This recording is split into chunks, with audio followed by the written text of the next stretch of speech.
Spurs fans, Paul Hotspur Hippie here, the only psychedelic soccer show on the internet. I hope you're all well. I hope you enjoyed the game last night. I really enjoyed it because I was asleep. I missed it and I haven't watched the highlights. I've heard that we were a bit leggy and we lost 2-1, so why would I want to watch that anyway? So the result was Bayern München 2, Tottenham Hotspur 1, goal by Pedro Porro. Haven't seen it. I think I was too excited on the heady vapours of St George Dragons playing a good game of rugby league against Melbourne Storm, and I was spent. My sports brain was spent after that. Now the window is dragging on. Back to Tottenham, and enough rugby league, funny shaped ball sports. The Ange was making some interesting comments the other day, and I like, if I may, to try and explain where I think things are going at the moment. And I'm getting worried. I was worried this time last year. I remember I did a video when we were looking to sign defenders in, and they weren't coming in. There was taps over and all that stuff was going on, and we ended up getting Van der Ven and Vicario. That was it. David Raya was also another thing, and I was thinking, Ange is going to be starting the season with one arm tied behind his back, and I'm starting to get a little bit fretful about this transfer window. Now it's hard to say if Ange has been backed or not been backed.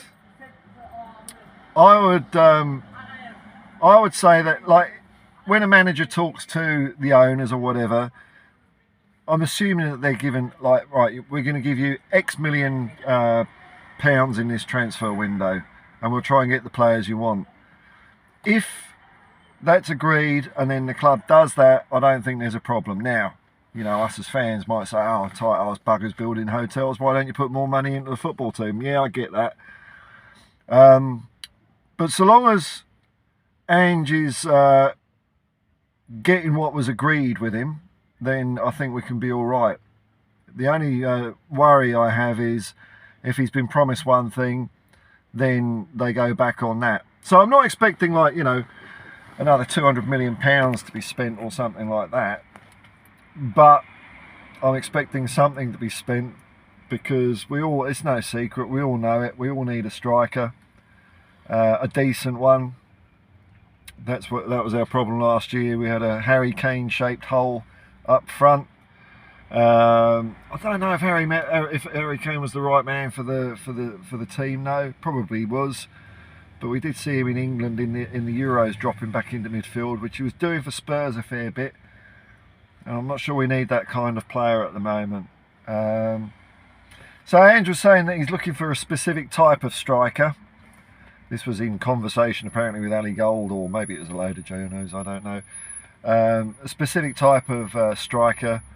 He also said that this is the time of year where he has the least say or least control. And I'm hoping what he means by that is, you know, you've got agents and players, and they've got to sort terms out and all this load of crap.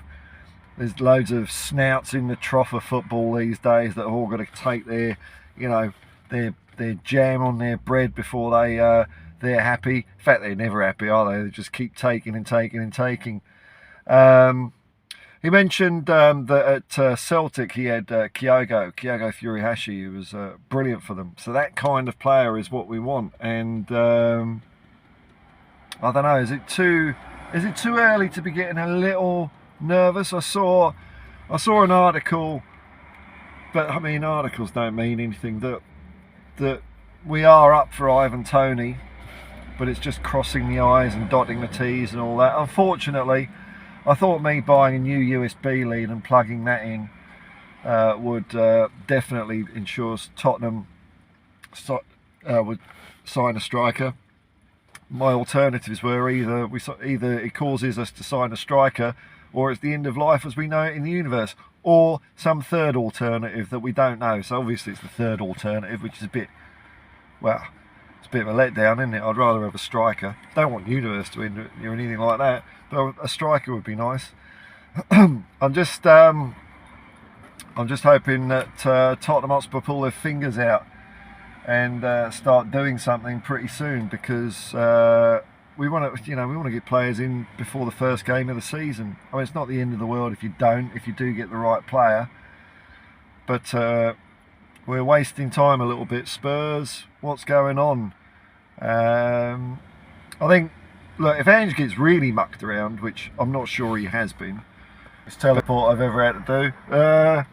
Oh, there's 5-0 opposite. Look at them getting in there, jam jar.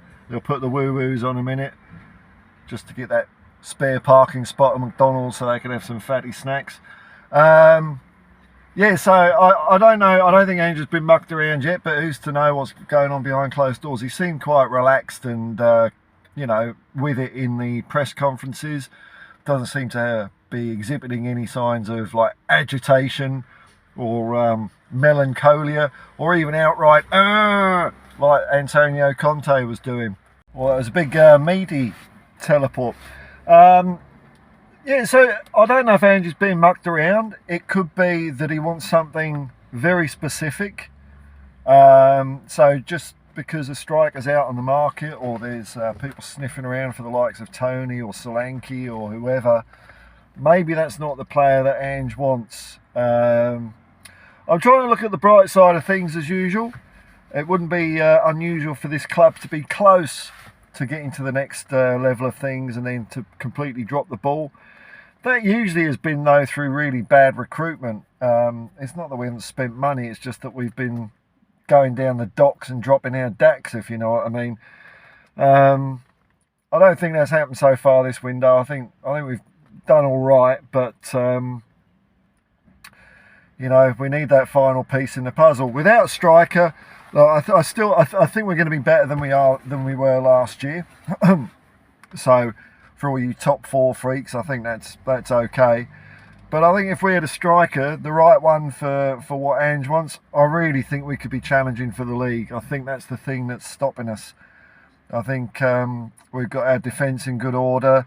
There's a lot of healthy competition for midfield places now. Up front, Timo and Brennan Johnson, all they got to do is get past their man and stick it in the box, which they can do. It's just who they're going to stick it to. Who is the man in the box? I don't think it's Kulu, and I don't think it's Son. I think it's Mr. X. And at the moment, Mr. X, the closest we've got, I think, is Will Lancashire. I would prefer, if nothing happens in this window, which please let something happen, I would prefer to see Will Lancashire get a good go as centre forward. He's more centre forwardy than definitely Son or Kulu. But maybe now is not the time to panic, because there's still 3 weeks left in the window. Tottenham, man, Tottenham. On the bright side, it doesn't look like other teams are doing much either, so we've got that going for us as well. But we've got a little while before the next friendly, playing at White Hart Lane, a return grudge match against Bayern Munchen. Let's hope we can do them this time. I mean, 2-1 wasn't a bad result, even though I didn't watch the game. I've no idea what happened, but it sounds all right, doesn't it? Pre-season, I like my cake and eat it, as I've said before. If we lose matches in pre-season, it's only pre-season. And if we win them, yeah, we're going to do the quad. Anyway, till next time, folks. Peace and love, man. Peace and love. And come on, you Spurs.